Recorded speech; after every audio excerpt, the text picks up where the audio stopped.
I am the Tofu Golem. Please enjoy the video. You start by enabling the Compute Engine API and confirming billing for your project. Select a zone and pick a machine type that matches CPU and memory needs. Smaller types cost less. Choose a boot image and attach persistent disk storage of the appropriate size. Set SSH keys, network tags, and firewall rules so you can connect. Once done, assign a service account with minimum scopes for tasks. This limits risk while giving access to required APIs. You now configure disks and metadata. Attach persistent or local SSDs and add startup scripts to automate provisioning. Install needed packages and enable OS login for centralized SSH access. If you require a static IP, reserve an external IP and assign it.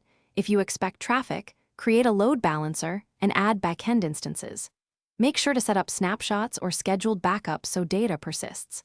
Once configured, test connectivity and services to confirm the environment boots and responds correctly. You finish by tightening security. Assign least privilege IAM roles, enable cloud monitoring and logging, and create alerting policies.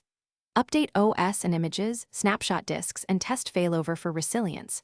Make sure IAM, firewall rules, and service accounts match your access model. If something goes wrong, start with one key troubleshooting step. Check firewall and IAM permissions, then review the serial console and logs for boot errors. Once fixed, rerun startup scripts and validate. Thanks for watching. Consider subscribing if we helped you today.